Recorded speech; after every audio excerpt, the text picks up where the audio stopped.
बड़ी अनफॉर्चुनेट बात हो गई आज कि मुझे आप जैसे इंसान के साथ ये प्लेटफॉर्म शेयर करना पड़ रहा है जो एक्चुअली कैरेक्टर का इतना गिरा हुआ है कि वो एक प्राइम मिनिस्टर के बाप को ढूंढ रहा है। नहीं, ऐसे जातियाती बात नहीं होगी। एक मिनट कर्नल साहब, बिल्कुल ऐसे नहीं होगी। हम लाते हैं टॉक शोज और अनलिमिटेड एंटरटेनमेंट सिर्फ YouTube पर।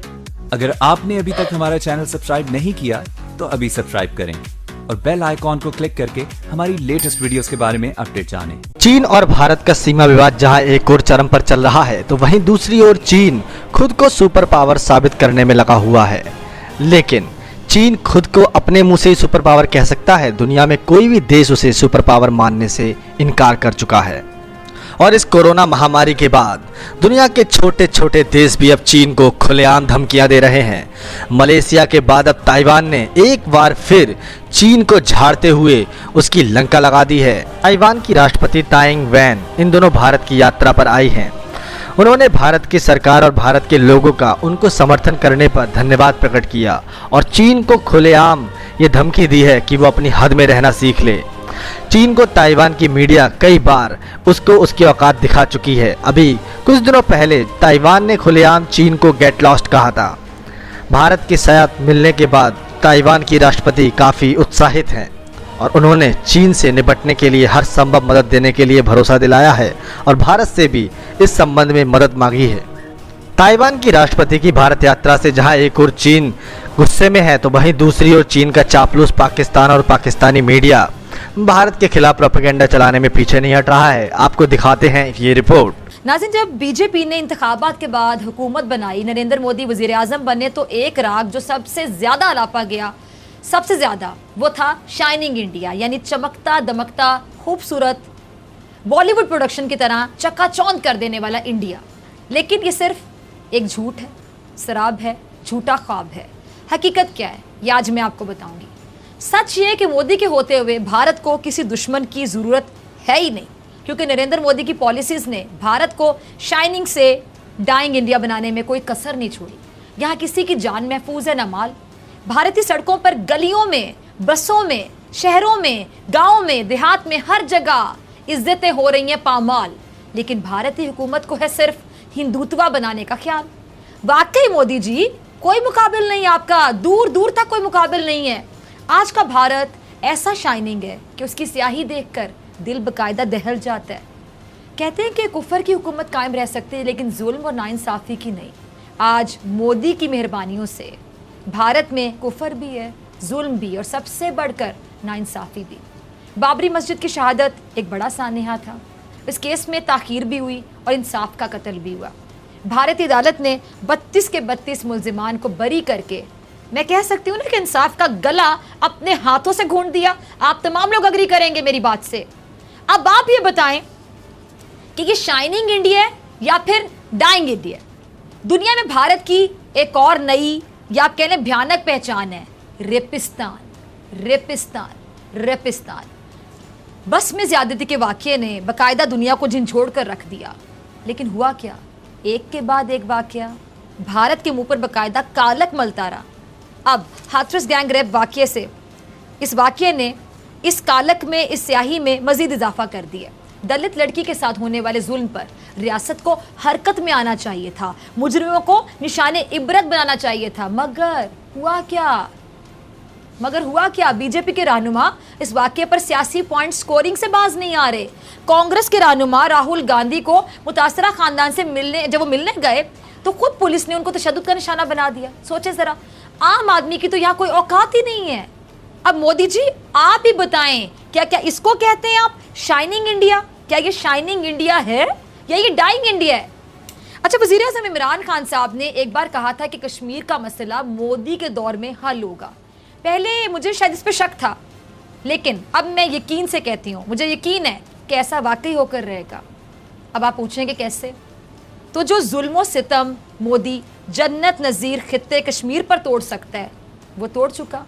खुसूसी हैसियत का खात्मा, 1 साल का कर्फ्यू, पैलेट गन्स, शहादतें, जबरी गुमशुदगियाँ, इस्मत दरियाँ, जुल्म और सितम की इंतहा दास्ताने रकम की गई।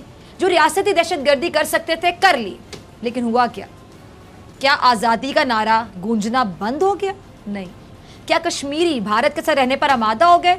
नहीं, अब आजादी का सूरज तुलू होकर रहेगा, क्योंकि जुल्म फिर जुल्म है, बढ़ता है तो मिट जाता है, खून फिर खून है, गिरता है तो जम जाता है।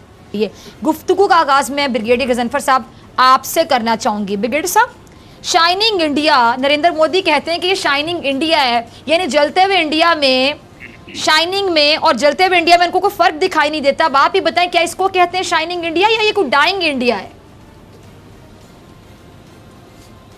देखिए, इंडिया शाइन करे या डाई करे, ये तो जो वहाँ की लीडरशिप है, जो झूठ पे, फरेब पे, धोखाधड़ी पे, जुल्म पे, इस्मत दरी पे, तफरक़ात पे, हिंदुत्व पे, सेफरन टेररिज्म पे, डिक्टेटोरियल रूल पे, झूठ बोलने पे, मक्कारी पे, फरेब पे मबनी है। और ये मैं बात कर रहा हूँ लीडरशिप की, इंडिया के अवाम की मैं बात नहीं कर रहा। अवाम तो सफ़र कर रहे हैं, चाहे उस अवाम में दलित हों या क्रिश्चियंस हों या बाकी अक़वाम जो वहाँ पे आबाद हैं या सिख हों, लेकिन जो वहाँ लीडरशिप का एक कॉम्प्लेक्स, लीडरशिप का एक ट्रायो बना हुआ है, उससे गंदी, उससे कमीनी, उससे जलील लीडरशिप मैंने दुनिया में आज तक नहीं देखी। हिटलर जो था उसने भी शायद कुछ असूल बनाए हों, मैसेलिनी और हिटलर का कॉम्बिनेशन हुआ था, तो उसने पूरी दुनिया में एक तफरक़े की और एक दहशत की लहर पैदा कर दी थी। आज इंडिया के अंदर दहशत गर्दों का एक इतना बड़ा इकट्ठ हुआ है, जिसमें नरेंद्र मोदी जैसे लोग, और आज जिस वक्त हिटलर था उसके बाप का पता नहीं था वो कौन था, इसलिए उसने दुनिया में दहशत गर्दी की रवादात, और जिस तरह उसने जर्मनी को तोड़ा और जर्मनी के से उसने जिस तरह पूरी दुनिया पे हमला किया, आज नरेंद्र मोदी के भी बाप का पता नहीं है। तो जितने बेबाप के बच्चे होते हैं, इनके ना कोई असूल होते हैं, ना इनके अंदर कोई अखलाकियात होती हैं, ना इनके अंदर कोई जमहूरियत होती है। ये एक साइकोपैथ होते हैं, ये समझना चाहिए आप। ये दिमागी तौर पे बीमार लोग होते हैं, और नरेंद्र मोदी की बीमारी उसके चेहरे पे आप पढ़ सकती हैं कि वो कितना डेस्टिट्यूट के ज़रिए अपने जो उसके ऊपर जो बचपन में जुल्म हुए होंगे, या चाहे रेलवे स्टेशन उसकी बातों में झलकती है, उसकी पॉलिसीज में झलकती है उसकी बीमारी, ज़हनी बीमारी, उसका वो बदला ले रहा है पूरे भारत से। अब वो तो छोड़िए, चलिए हमारी बात भी छोड़ दें, पाकिस्तान की बात भी आप छोड़ दीजिए, मुसलमानों की बात भी छोड़ दीजिए। 11 हिंदुओं का कत्ल हुआ है राजस्थान के अंदर, जो पाकिस्तान से गए थे, उनका कोई FIR नहीं हुई, कोई उनकी इन्वेस्टिगेशन नहीं हुई। 14 फैमिली के, हिंदू फैमिली के मेंबर जो इंडिया में गए थे सेटल होने के लिए, इसलिए कि इंडियन ने जब सिटीजनशिप लॉ ख़त्म किया तो उन्होंने कहा जो पाकिस्तान से महाजरीन आएंगे, बाकी बांग्लादेश से आएंगे, उनको हम सिटीजनशिप देंगे। वो आज वापस आ गए, और जो वाघा आके जो उन्होंने स्टेटमेंट दिया है, वो नरेंद्र मोदी के मुंह के ऊपर तमाचा है, जूते का एक बहुत बड़ा जो तमाचा, छोटी चीज़ है, एक जो जूता है ना उसकी तली का अक्स है उसके मुंह के ऊपर। शर्म आनी चाहिए इस जैसे लीडर को जो इंडिया के अंदर है, और वो लोग जो उसको सपोर्ट कर रहे हैं या उसके लिए बोलते हैं।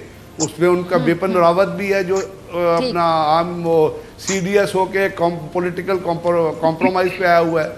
आप राजनाथ सिंह को उठा के देख ले, कोई योगी है नीला पीला नंगा किस्म का बंदा है जो नीले पीले कपड़े पहन के फिरता है।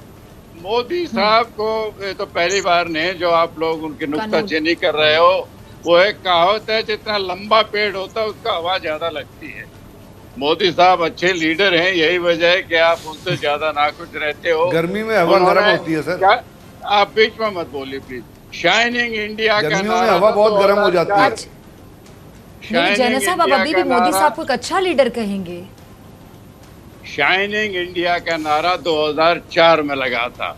यस, मोदी साहब ने जरूर कुछ इरादे थे, सपने दिखाए थे। डेमोक्रेसी में 100% सपने पूरे नहीं होते, लेकिन देश ने तरक्की बहुत करी है। चाहे वो सैनिटेशन का मामला हो, चाहे वो कंप्यूटराइजेशन का, डिजिटाइजेशन का, वो बहुत तरक्की की जिसके आप बात नहीं करोगे। दूसरा, आपके देश में जुल्म ने भी बड़ी तरक्की की है, नाइंसाफी ने भी बड़ी तरक्की की है।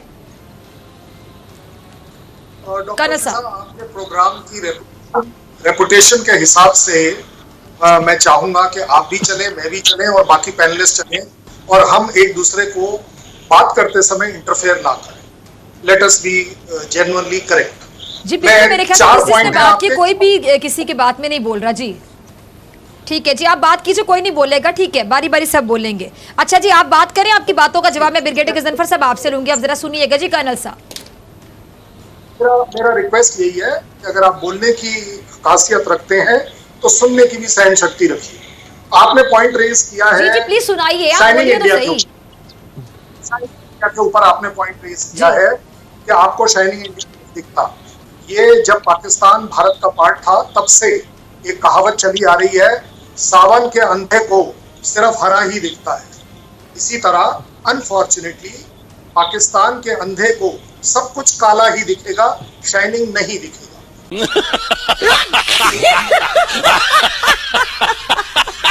मेरे को इससे ज्यादा शाइनिंग इंडिया के बारे में कुछ नहीं कहना। मस्त जोक मारा रे, ये हंस रहे हलकट हंस। आपका एक बड़ा अच्छा पॉइंट है, आपने कहा कि आप जुल्म और नाइंसाफी की बात कर रहे हैं। देखिए वर्ल्ड ओवर ये बात प्रूव हो चुकी है कि नाइंसाफी और जुल्म एक्चुअली कहाँ हो रहे हैं, तो इस पर भी मैं डिबेट नहीं करना चाहूँगा। आपका जो ये टेररिज्म से रिलेटेड बात है और आपने वर्ड इस्तेमाल किए हैं कि दहशतगर्द, देखिए पाकिस्तान पिछले 50 से 70 साल कोशिश कर चुका है कि दहशतगर्दी को ऑफिशियली सपोर्ट दे दे, क्योंकि आपके एक्स प्राइम मिनिस्टर बोल चुके हैं, आपके एक्स प्रेसिडेंट बोल चुके हैं, तो कि आप लोग ऑफिशियली दहशतगर्दी को जानते हैं, सपोर्ट करते हैं और करते आए। तो इसलिए मैं राज कादियान सर की बात की इज्जत रखूंगा। दहशतगर्दी में आपसे बड़ा कोई डॉक्टर तो सबसे नहीं बड़ा है। इल्जाम है जो आप लगाते हैं हमेशा। नहीं, एक मिनट सुनने की।